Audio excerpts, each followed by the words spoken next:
Bonjour à tous. Notre verset du jour se trouve au 5e chapitre du livre d'Éphésiens, au verset 25.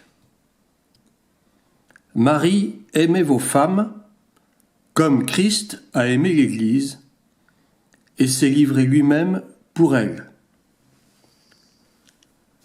Si je vous lis les versets qui précèdent, c'est-à-dire à partir du verset 22, et ceux qui suivent, c'est-à-dire jusqu'au verset 32, eh bien, nous comprendrons rapidement que le Seigneur, par la voix de Paul, compare les relations époux-épouse à celles de l'Église, c'est-à-dire l'épouse, et de lui-même, c'est-à-dire Christ, l'époux.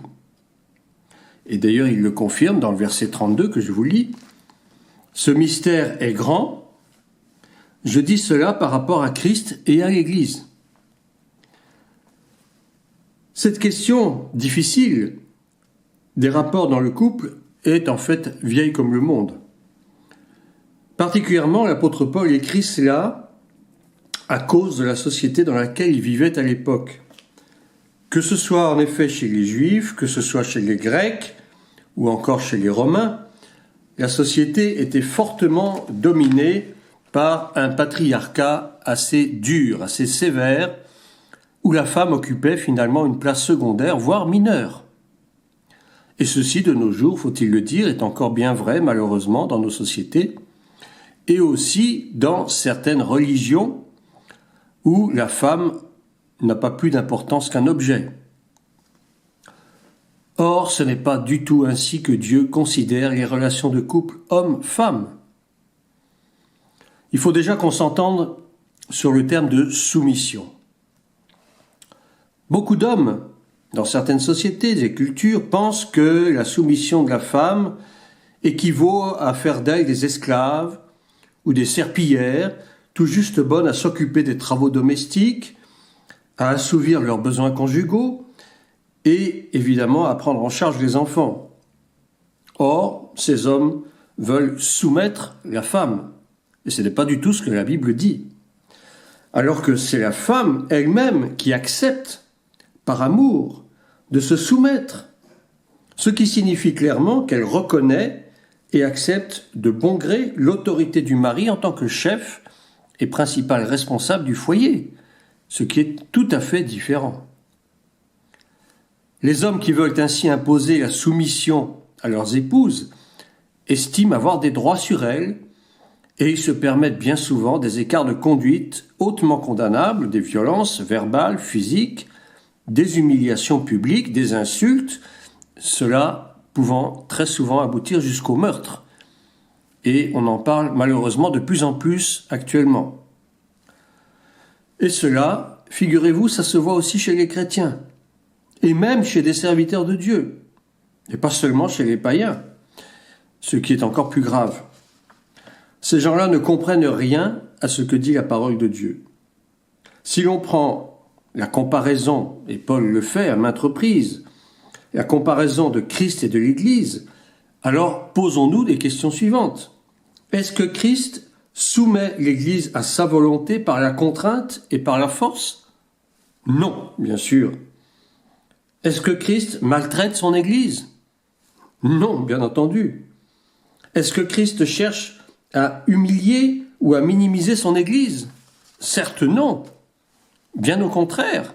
Il chérit son Église, il l'aime, il en prend soin. Parce qu'il tout simplement, il la désire glorieuse, sans tache, ni ride, ni rien de semblable, mais sainte et irrépréhensible. C'est ce qui nous est dit au verset 27.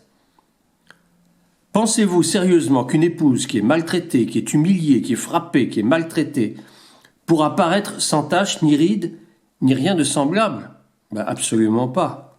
Au contraire, à force d'humiliation, à force de prendre des coups, elle sera extrêmement malheureuse, bien sûr, et ses souffrances finiront par la rendre rebelle à toute forme d'autorité.